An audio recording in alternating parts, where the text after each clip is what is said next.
tu peux pas ne pas paraître bête. J'ai passé juste 30 ans de ma vie à essayer de paraître intelligente, ou en tout cas à essayer d'éviter la bêtise. Et ça me collait au dos, c'était comme un ombre, je faisais un pas et ça marchait avec moi. Impossible d'y échapper. Et plus j'essayais de me convaincre moi-même que je pouvais être que intelligente, plus mon niveau de stress montait à chaque fois que je disais une bêtise. Et j'éprouvais une honte de plus en plus forte. Résultat, ça crée un blocage mental. Ça crée le feu dans la tête. À partir du moment où je sors une bêtise, il faut appeler les pompiers pour éteindre le feu dans ma tête. Impossible de dire quoi que ce soit par la suite. Impossible de récupérer la parole par la suite. J'étais partie pour une semaine de autoflagellation. Tu vois, t'es bête. T'es bête. Bah, je t'ai dit, tu es bête, tu es bête. Vaut mieux que tu te taises. Aujourd'hui, j'ai compris un truc. Il y a un truc qui a changé dans ma tête et ça a changé complètement ma vie. Ça a changé complètement mes comportements. C'est le fait de comprendre que sur Terre, il n'y a pas un seul être humain qui n'a pas la bêtise en lui. En fait, il y a deux types d'êtres humains. Il y a ceux pour qui c'est pas normal de paraître bête. Donc pour eux, c'est très grave. À chaque fois quand ils disent une bêtise, ils stressent et ça devient encore pire. Et puis il y a ceux pour qui ils ont compris que c'était normal. Et en fait, à chaque fois quand ils vont dire une bêtise, ils restent calmes et ils reprennent vite le contrôle. Ils arrivent à se corriger et reformuler ce qu'ils étaient en train de dire. Là, je vais vous parler un petit peu de science. On a l'exemple de Mathieu Ricard, qui est docteur en biologie cellulaire et moine bouddhiste. Mathieu Ricard, il a fait des scanners dans le cadre d'études scientifiques. Il a démontré qu'il était capable de passer d'un état de conscience élargie à un état d'opacité cognitive induite, ou encore appelé stupidité. Et il était capable de moduler entre 20 et 30% la complexité de son activité cérébrale. Qu'est-ce qu'il nous démontre Mathieu Ricard? Tout simplement qu'à l'intérieur de chacun de nous, on a la possibilité de passer d'un état d'intelligence à un état de stupidité. Et ça devient volontaire lorsqu'on s'est entraîné à manipuler notre pensée.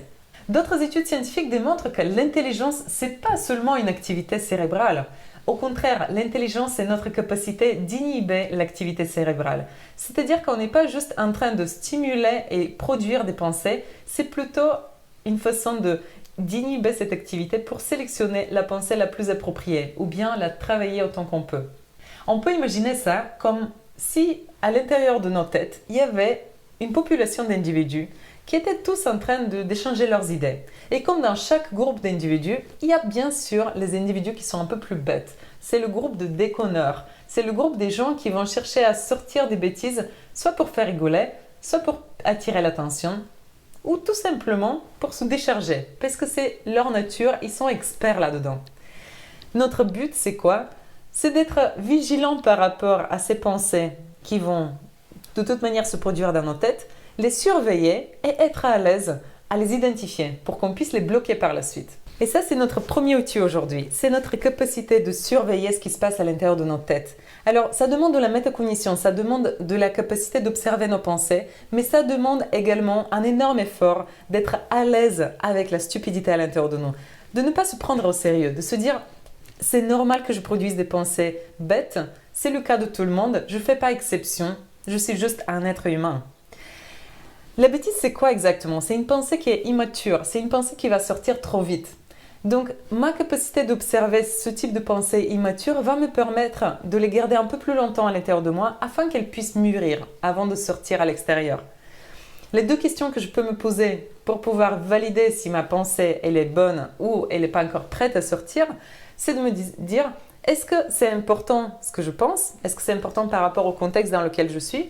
Et la deuxième question, est-ce que c'est un propos irréfléchi? Si le propos il n'a pas encore passé du temps au four, c'est comme un plat qui n'est pas assez cuit, il a besoin de repasser au four avant de sortir.